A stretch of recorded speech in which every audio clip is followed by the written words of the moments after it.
So thanks for joining the live stream, Armwrestling fans. The main reason why I'm doing this live stream is because although I did record a 15-minute result video while I was doing that live stream yesterday, it was step by step all of the rounds of all of the matches, but the video quality was so bad that it was not worth uploading because the stream had some issues, as almost all of you must already know because you may have been watching the stream yesterday.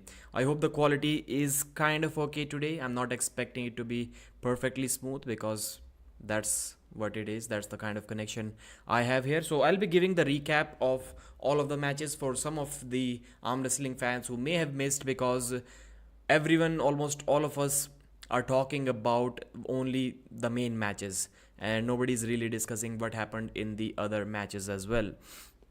So first match was Brendan Alcesser versus Stoyan Golemanov. So everyone from the Bulgarian team was speaking so highly of Stoyan Golemanov, and he delivered. He delivered. The top roll was pure. The top roll was perfect, and he dominated that match against Brendan Alcesser, 3 pins to 0. There was nothing that Brendan can do about that. But although he did hold him in one round with a flop wrist for a good amount of time, but never did he pose any threat to Stoyan Golemanov. Petro Margarinth versus Nugrazi Shikadze. So Nugo Shikadze had an absolute animalistic mindset. He was just like a mini Gennady Quickvinia. That's how he was acting on the table, and I just absolutely loved the energy.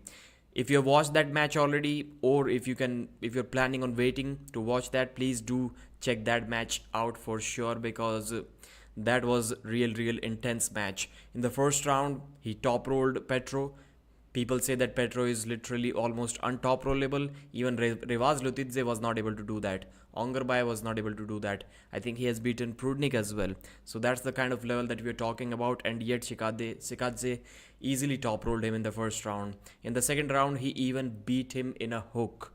That was once again a big shocker for many arm wrestling fans, that Petro lost in a deep hook war which lasted for almost a minute.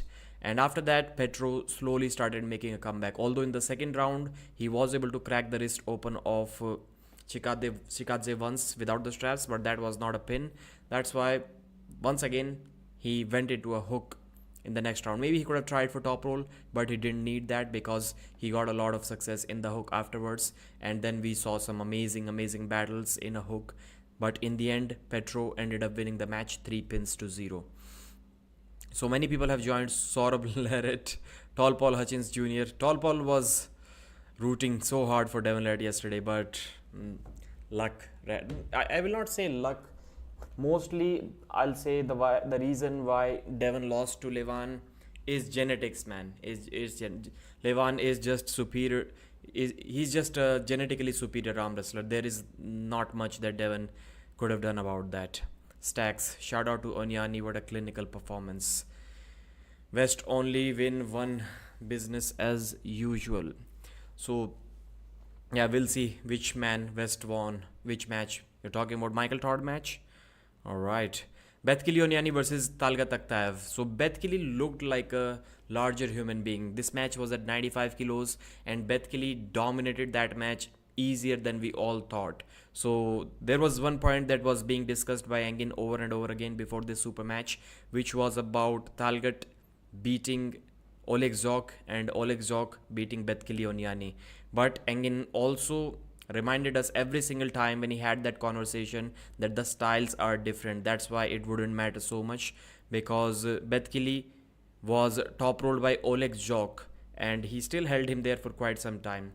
And Talgat Takhtaev is not going to top roll Kili. And fighting in a hook against Kili, it looks like a suicide as of now. That man is seriously dangerous. So this match was 3-0 total domination, one of the most dominant matches of the night. So I'll say, if we talk about pure domination, how many one-sided matches there were on this card? Let's discuss right from the beginning.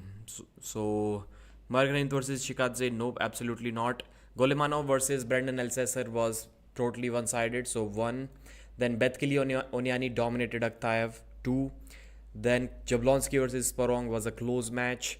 Sagov versus Shedis, although the score was 3-0, I still will not call it domination because at least the final round was a really good match, hook battle. In my mind, that was not domination. Zirakashvili versus Andreev, yes, that was domination. It ended up being a one-sided match. Arkona versus Baziaskov, schoolboy, it was close. Fia Isaac versus Nikishiva, the biggest mismatch of the night, 4. Tertes versus Arthur Makarov.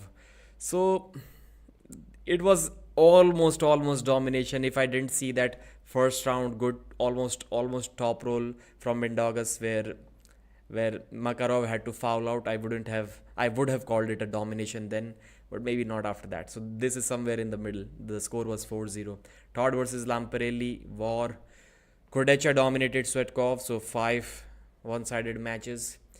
Samushia Khan, match of the night. Alijan dominated Gasparini, 6. And the first round was cool. It was cool, but just based off one round. Should we call Levan versus LARRATT a domination? Yes, I think we should. We should, because why did I not call Sandris versus Sagov a domination? Because even in that match, only one round was close. So, but it was not like so many flash pins. Very sorry to hear there were some issues with the stream. Obviously, I've not seen the stream, but it was excellent event with some fantastic matches. Hopefully, most people enjoyed East versus West 12. So there was one problem where, and people were mentioning that I don't really hear the audio when commentating, Neil, and but I did notice that during sometimes is that Travis Bajent's audio was okay and your audio was low. Like we literally almost didn't even know that you were speaking for so much time. And this is something that the sound guys should tell you, because there is absolutely no way that the guy who is speaking, he gets to know, or maybe he does. I'm not sure how it works out, because when I commentated for TV, I saw that sound panel or whatever it is called. It gives you like green lights, the peaks whenever you speak, so it shows you whether it is in the green range or yellow range or the red range, how many dots are there, so you kind of know how loudly you are speaking. I'm not sure what kind of setup Neil has there, but this was totally out of control. It was not in Neil's hand, but what was in Neil's hand is something that I really didn't like at all. Neil speaking on the way we go for like 8 seconds after the match is over. Come on, Neil, what were you doing, man? Those are the most precious moments of the match, like right after the ready go. And if Neil has always made his mind that he's going to speak on the way we go, and that go, if he wants it to last for like 6 seconds, it is going to last for 6 seconds, whether the match ended in half second or 1 second, it doesn't matter to Neil. This is something that I really disliked about your commentary, Neil. But I really liked your suit. You dress stylish as always, which I appreciated yesterday as well. So that was cool. Arm wrestlers are getting way too comfortable with wearing t-shirts. Suits are what we need more of. So Jack C3D, $5 super chat. You are the man, brother. You just made me rich right now. Do you agree with Devon leaving the super heavyweight division outside? He's not going to leave it. Devon says many things and he does very few of them when it comes to things like that.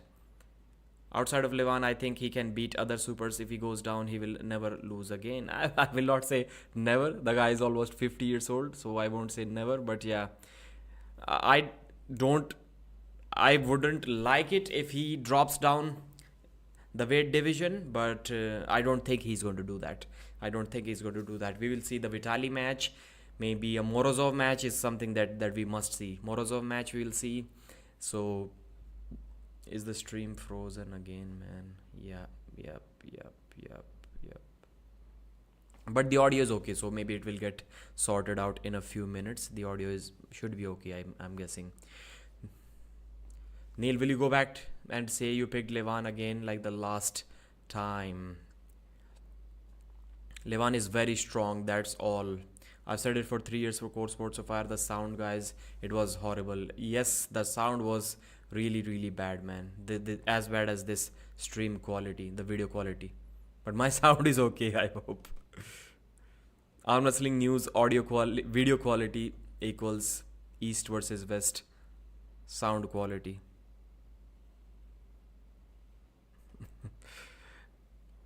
Pradeep using same Wi-Fi as East versus West. Yeah, it seems to be the case. So let's go back to discussing the matches once again. Then we had Tobias Sporong versus Kamil Jablonski. Tobias Sporong gave a good fight to Kamil. He did show that he can be even faster than Kamil Jablonski. He got the job done in those rounds, but that was unfortunately not enough for the Swedish athlete. Kamil Jablonski ended up winning the match 3 pins to 2. His press finally worked. He was way too strong. He was able to hold him even without the straps as well, just with some finger pressure. Breaking down the breakdown. It's fine now, okay? It's fine now. It doesn't seem to be that way, but I hope so. All right. So Kamil Jablonski, I really like that guy. He's really smart. The way he's picking these matches, it's something commendable. I don't like. I'm not a big fan when people say that. Well, you should always aim for higher opponents. Not in today's social media world, man. I don't like that. You should almost always pick matches that you yourself believe you're the 75% favorite to win. Not like complete mismatches. It can go south as well if you do the calculation wrong, like Auden LARRATT versus Arm Wrestling Whisperer. That shouldn't happen, but almost always in today's world, especially when you're making a comeback or you're trying to climb the ladder, which most of the people are, then it must be an easy match for you. And Kamil Jablonski is choosing all top rollers. He destroyed Devon LARRATT, before that Cody Spermerit, and now a good match against Tobias Sporong as well. See how fast he climbed the ladder, and now he's considering himself as probably the top 3 guy in the world. So that's the level. That's the way to climb the ladder. And as I was saying yesterday, that's something that Denis Siplenkov should and must learn from Kamil Jablonski. That's the way you take matches, not go for Devon LARRATT and Levan SAGINASHVILLI. Bowen would not win qualifications even if they were on good terms. They are on good terms. There is nothing between Engin and Bowen right now. I made that community post and people were saying that, yeah, they're not good. I think they're cool. They're cool. They don't have too much of a trouble with each other. Pradeep throwing shades at Neil. Yeah, it's not a shade. It's just people kind of overreacting to the community post that I made. Yeah, maybe that's also true that I am overreacting to the commentary, but I purchased a product. I was a customer and I didn't like something about that product. I complained about it, as should everyone. I don't see too big of a problem there. People are telling me, well, that way you won't have any friends in arm wrestling. I don't need friends. If there's a fan or there's a fan of arm wrestling and a potential friend who won't be a friend because I criticize someone's commentary, then I'm afraid I don't need those friends, bro. I don't need those friends. It's bad news. Devon is at his natural weight. Yeah, he's 120 kilos in the 115 kg division. Dadikian from a few months from now is going to face the same Devon LARRATT, equally as strong as Levan SAGINASHVILI faced. Imagine the guy who almost took Levan's wrist right in the center round 1. Dadikian is going to face the exact same guy. I don't think Devon is going to be a percentage weaker than that. So that's the problem that he needs to deal with. So let's move on. Kamil Jablonski with a great 3-2 victory. One of the most important, I'll not say exciting, but yet boring matches. It was a really boring match to watch. Aussie Arm Wrestler live commentary stream has 370,000 views. Yeah, I would have also gotten that much if my stream didn't crash. So I've constantly maintained a record that in the past 7 or 8 live streams, if my stream has not crashed in these pay-per-views, I've always had more views than Aussie Arm Wrestler and Ryan Bowen. Always, 100% of the times. But whenever I have these issues, the streams crash, then there is no competition, man. these live streams, this live stream competition between YouTubers, it's really cutthroat. It's really cutthroat. If once you fall off, you're never going to climb it back again. It's impossible. Sandris versus Sagov. So a couple of rounds were close. Then I'll say the last round was only close, and the first couple of rounds were won almost easily by Ibrahim Sagov with a tricep press. Sandris said this his bicep got stretched. He got probably one of the best bicep workouts that he ever had in his life. Sasho Andre versus Irakli Zirakashvili. That was a dominant victory. So if we talk about predictions, I got, I think, 10 correct.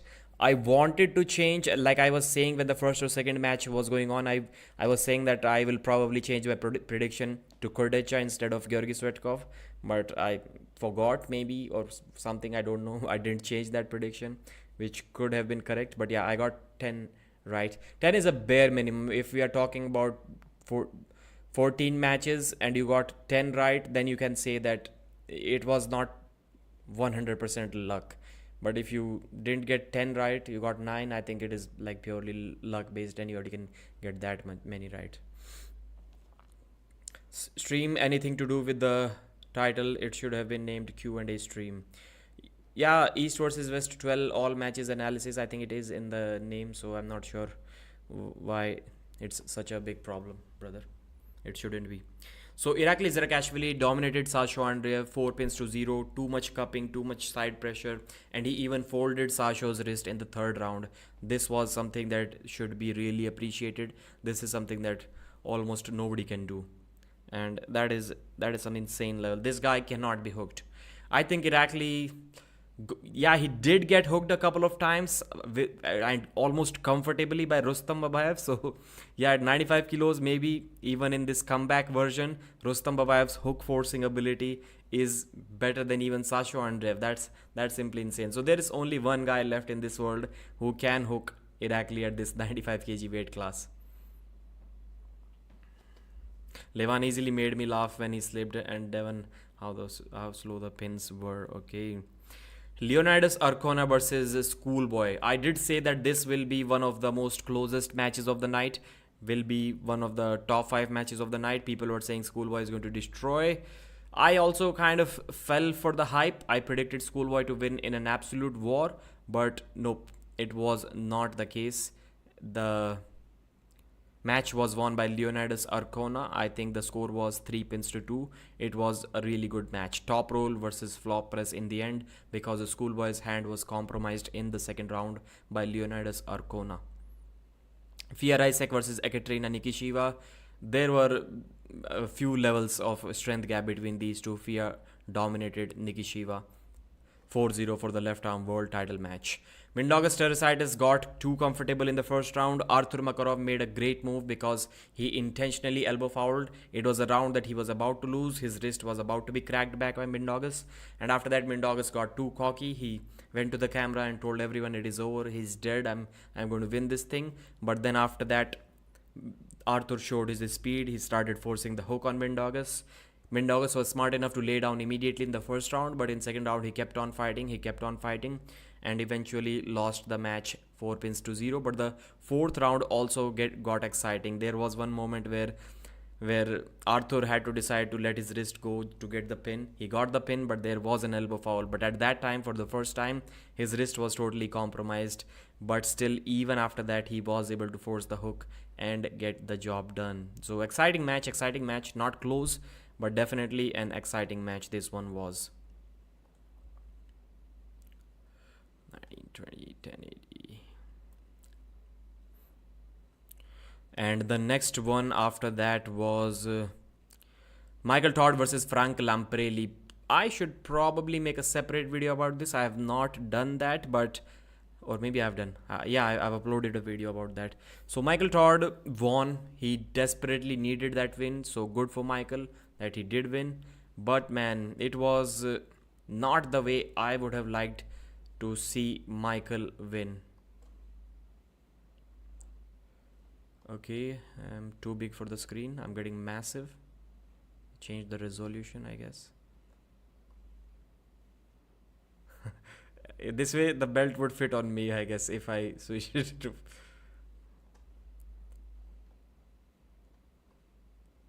All right. So Michael Todd could not do anything from this open arm top roll move, and this has always been Michael's strength. Michael was never the top 10 guy in the world without his King's move. He was never in the ranks. Maybe he thinks so, but I don't think anyone else would believe it when Michael was arm wrestling this way with the flop press. I'm not sure how tough the competition was before 2010, but I don't think Michael would have been top 10 in the world at that time. Was he beating Yoshinobu Kanai? I think he did on the left, but maybe not on the right. But around that time, he already developed a King's move somewhere around 2010. So this is something that Michael needs to be in that top 10 range. And this is not working. What worked for Michael is he tired him out with this and then he pressed him to the pad. He's not going to press the top 10 guys. That's the problem. That's the biggest problem. I was obviously rooting for Michael, but sometimes when you expect too much from an athlete, even if he delivers, but he delivers less than you expected, you kind of get frustrated and disappointed, because I just wanted to see more from Michael. If Michael's press didn't work and he lost those rounds, I wouldn't have cared at all. But Michael's King's move must have worked, and the King's move did not work. This is what has been bothering me since then. Travis might smash Hermes on the left now. Alijan hooked Hermes, so Travis is not going to hook Hermes. We don't know about the top roll thing. I got the goosebumps when Monster Michael Todd won. Not me. I think I got goosebumps only in one round when Samushia won the final round. Although I was rooting for Nurdolat Haider Khan to win, but still the way Samushia won, I got goosebumps. So this shows that I am a neutral person. Bro, Frank is not a weak guy. His hand is elite, but I'm not sure if his arm power is elite. The thing that also bothered me in that match is that Matt Mask was able to hold Frank better in a broken back wrist position than Michael Todd. This is something that should bother Michael as well. Michael's King's move position was ugly as usual. That's the big difference, man. Whenever Michael used to hit the King's move, he took his opponent's wrist. His arm was completely stretched out, but his pronation was intact, and the opponent was like that. Right now, Michael's wrist is getting taken. His pronation is getting turned palm over, and he's like this. Earlier, the King's move used to be like this, and now he's just like this. This is not good, man. This is not good news for Michael. Pradeep, Frank is legit. I'm not doubting that. Michael beat him. Matt Mask couldn't, and Matt Mask has recently proven himself with some good wins. So the level is kind of showing. But the thing is that I want to see Michael in the top 10. That's the problem. And the way he won this match with flop presses, that's not going to get Michael in the top 10. That flop press is not going to work on the top 10 guys. It will work once he hits the King's move like he used to do and then transition to a press, but not off the go. That's the problem.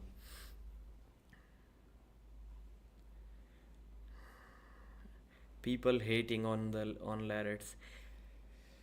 I'm not sure why some people are so much bothered about somebody hating someone else.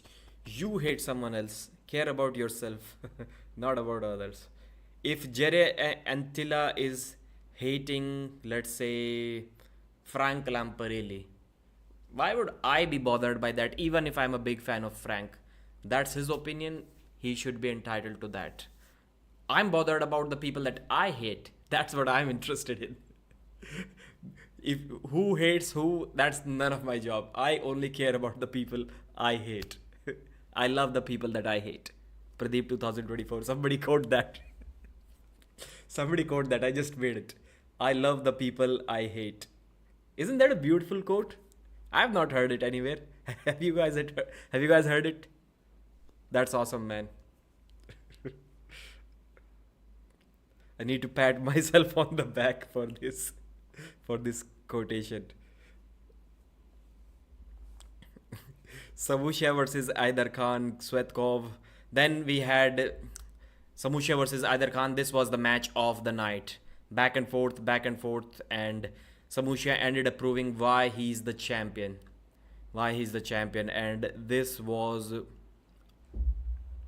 not a dominant win. I'll say Samushia. In my mind, some fans may get worried. Not worried, but they kind of don't like it when I say that Samushia is the most dominant and yes, yet the least dominant champion ever at East versus West. The man is just hanging by a thread. I don't believe, or maybe his streak is still going to last for a long time unless Sasha Andreev drops to 85 kilos, which in my opinion he should now, because being the best in 85 is a better deal than being the second best or maybe even the third best in 95. That's what I think. So until then, I think he's the man to beat, Samushia. And it's interesting for me because he was barely slipping. He's getting top rolled by Prokopchuk, who's an inside arm wrestler. So getting top rolled by a hook arm wrestler, getting top rolled by Aider Khan as well, who's not really a top roller. So he's getting beat in all kinds of way, but somehow he still manages to find a way to win. He was barely slipping against Aider Khan in all of those slips. Like he barely got the slip. Many of them would have been a pin under WAF rules, but still Samushia is the man. And Angie Terzi asked at the press conference that he should be speaking more. He should be involving more with the fans. Georgi Svetkov, Alex Kordecha, pure clean top rolls, 3-0 victory, as easy as it gets. Completely turned Georgi palm over, even took his wrist.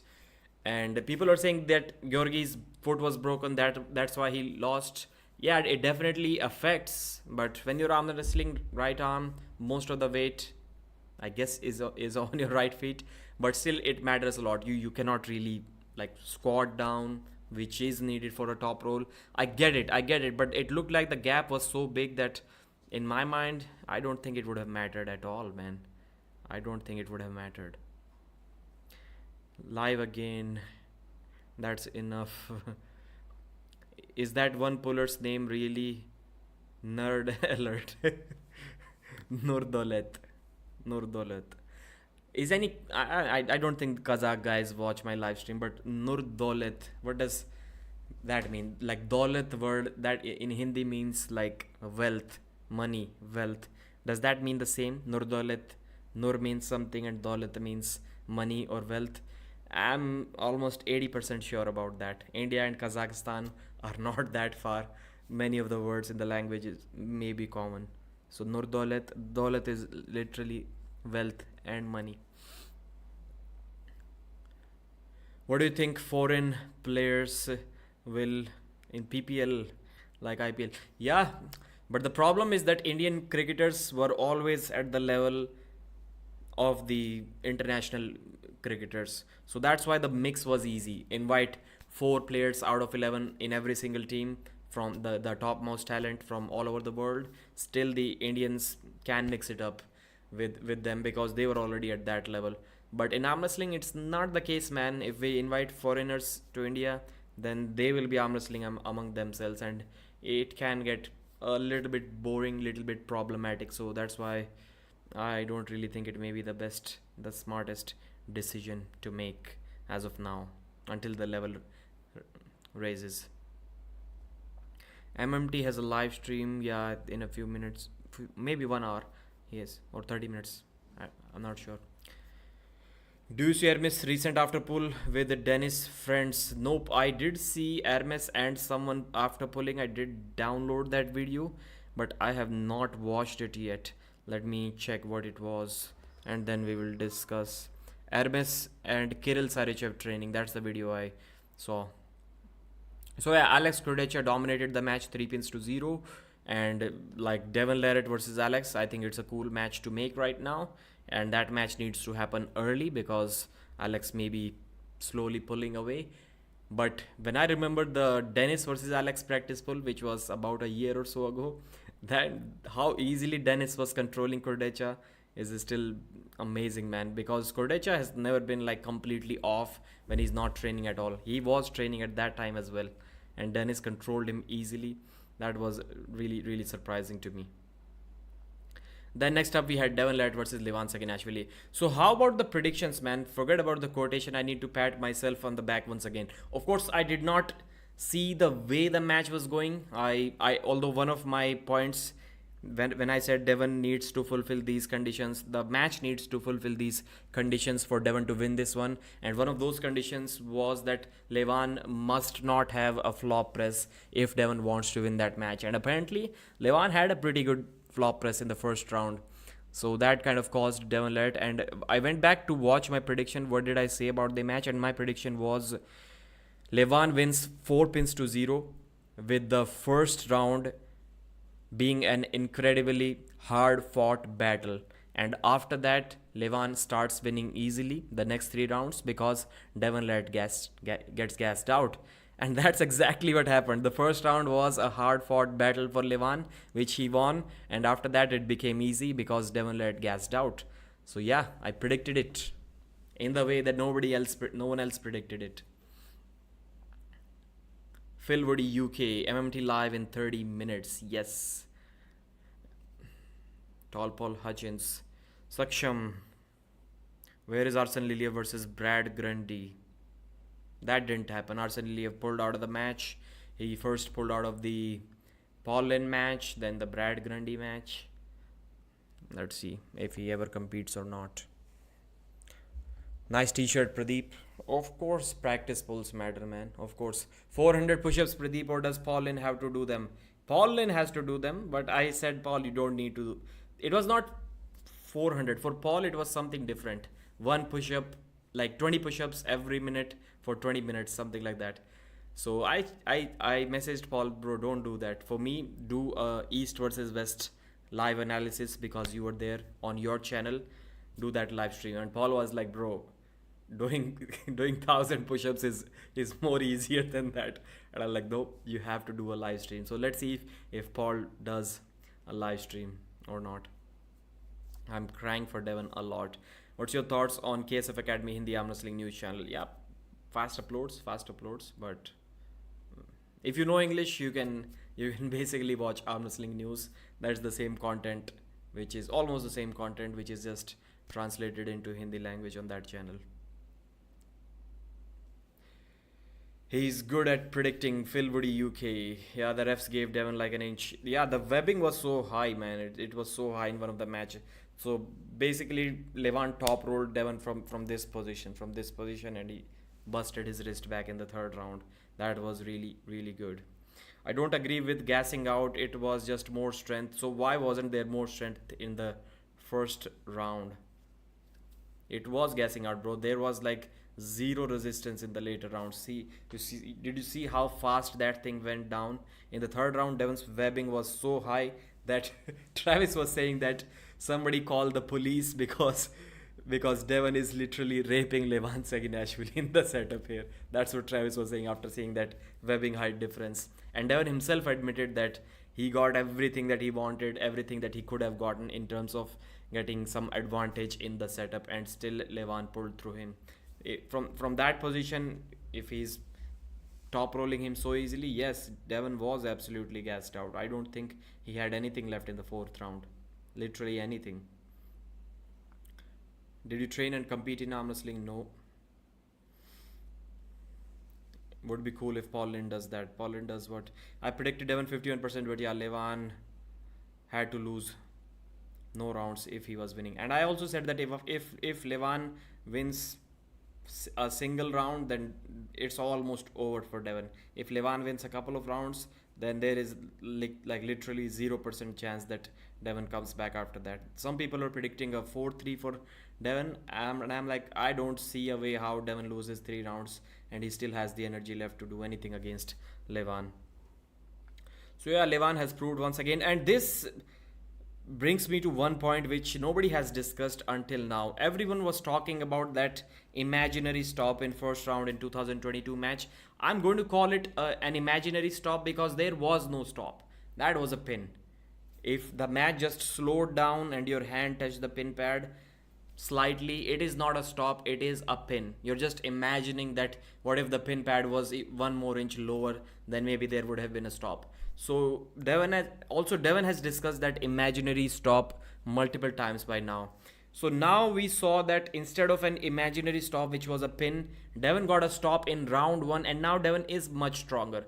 Still, he got destroyed by Levan. So now take that thing into consideration. What Devon was saying, if he didn't get injured in 2022, I think the way he arm wrestled Levan with a tore bicep, the amount of resistance Levan felt, if it didn't tear in that match, the matches would have looked exactly the same. I don't think Levan would have felt any difference at all. Just compare these two things. No stop round one. Levan is almost at the same strength. Devon is much weaker than now. And people are thinking that Devon would have won that match. This time, a stronger version of Devon, almost, not almost, but he did take Levan's wrist in the center in the first round, and still it was a complete mismatch. So that theory of that imaginary stop from Devon in the first round, which was not a stop, has been busted completely. It was fake news. There was nothing like a stop, or there was nothing that bicep injury contributed to Devon's loss in that match. He was going to lose in a similar way anyways. It wouldn't have mattered. It was a pin. What are you talking about? Who are you talking to, brother? Because I feel we are in agreement here. Now only Abhas Rana can beat Levan in the future. No, bro. No. We are overestimating Abbas Rana, even if we think, like, see how tough of a match Ryan Bowen had with Abbas, with Mazahir Saidu. He said that was one of the most difficult matches of his career. He won 4-3 in the end, but still, the next day, the very next day, he was easily able to hold Abbas Rana, easily. But yeah, Abbas is like 10 kilos lighter than Ryan, and he was like 16 years old, so it is understandable. But see, Record Bowman, that's the talent that we are talking about. He's 20 years old and he's beating everyone, beating Lachlan and Dare in practice pulls. That's the level that we should expect from guys. Like we should see in the future more. Aryan Kandari can beat Levan. Aryan Kandari is awesome, man. He weighs less than 80 kilos, and when he was like 18 years old, he deadlifted 300 kilo or something. I'm not sure how this math is working out, if those were real weights or not. Can an 18-year-old guy who weighs like 170 pounds, can that guy deadlift 300 kilos? How is that working out? Record Borman is the new phenom. Like, wow, yes. The haters forgot Devon won more super matches the last year than Levan has in his entire career. Just saying. But bro, Tall Paul Hutchins Jr., the super matches that Devon won last 1 year, like, I don't know why people this overuse this term haters. I don't think anyone is a hater here. I don't think anyone is a hater except for that Josh ROWE guy. That guy is a hater. Other than that, there is no hater. So you were saying that Devon won more matches than Levan in his entire career. Devon won more last. So let me answer that to you. The guys that Devon beat last year, which you are comparing with Levan's career, I think Levan could have beaten him, all of those guys, back to back in a single day. What would you say about that? After beating Devon, Levan could have beaten all of those guys as well. Maybe if we exclude Gennady Kukin, Hermes Gasparini, yeah, that is a big name. Hermes Gasparini will be a problem. But other than that, you can line them up back to back and Devon would still beat all of them. Levan. Haven't caught the beginning of the stream, but is the Dikhan facing Devon at 115? Yes. Yes. Not in the next event. Yeah, I think in the next event. When is the next event? It is in July. East versus West July. The Dikhan versus Devon LARRATT is the match at 115 kilos. So that's next for Devon. There are haters, then there is Pradeep. Oh, Pradeep, just go back and look at my comments over the last few months. They definitely troll haters. Pradeep, do you think Hermes would beat Levan in a rematch? What's your prediction? I don't think so. Obviously, I would say that Hermes has gotten more stronger than Levan. I mean the improvement Clearly, it is supporting Hermes Gasparini, but still, I believe Levan needs to make some technical adjustments in that match, and he will make them. So, Levan also had his excuse about that match that he was sick, he was not well prepared. So, who knows? Who knows if that was true or not? So, if that was true, then maybe the gap has not closed at all, and Levan still wins. But I think he will make those technical adjustments that are needed to beat Hermes in a rematch. I will be saying Levan Saginashvili will win again. Does Abbas take steroids, Pradeep? Don't know, brother. Don't know. If I were to guess, maybe a 60-40, a 60% yes. Because he's looking too big, too muscular for a 16-year-old guy. Devon might be untouchable at 115 kg though. Yup. As I was just saying that the Dikyan is going to face basically the same Devon lad that Levan faced. Devon was 120 and he'll get down to water cut to 115 and be 120 once again, because there's more than a 30 hours gap between the weigh-ins and the matches. So the Dikyan will be facing the same Devon LARRATT that Levan faced. Levan Devon post-match technical analysis garnered 1.5 lakh views and it is still counting. Great job, Master Pradeep. Seems the highest for a single video till date. Please correct. No, the first Devon versus Levan match that I uploaded, it has like 2.1 or 2.2 lakh views, and a few other videos have gone over that 1.5 lakh mark, I guess. So yeah, but this may cross the previous one. I think it will. So that was a good view. I would have done really well in the live commentary as well. I think I would have gotten maybe 500k views this time if the stupid stream did not crash. It always betrays me. And the internet guy, I made a huge mistake. I paid him advance for 6 months, and now whenever I call him, bro, the internet is fucked up. It's not working. And he's like, okay, I'll check it. I'll come to your home and check it tomorrow. And that tomorrow has never come. I've called him like maybe a dozen times and he never shows up because I paid him the money in advance. Need to get the steroids out of the sport. There is no integrity now. Good point, but really, really difficult, man. Alex Kodecha also can be a big problem. Yes, that's what Devon was saying. So I think thanks for joining, guys. This was the main reason I needed to get the results out of me, because I did record a video. I always upload a results video, but Jethalal, I get the point. So this time it was not worth uploading because I was not moving at all. It was a screen recording from the live stream. Only my audio was there, so I did not upload that video. Pradeep got scammed. That's why this live stream, and I hope you guys liked it. Thank you very much for joining, but I'll not let you leave without showing you an ad first. Bye guys, and thanks for the super chat once again. Who was that? Let me read the name of the gentleman once again if he's here. Jack C3D, $5 super chat. Thank you, brother. Devon should not go down, and I think he will not go down. He'll just compete in 115 and also in the supers. I think 105 is still maybe a year or two away from Devon. He'll not go there soon. Thanks for watching, and please hit the thumbs up before leaving.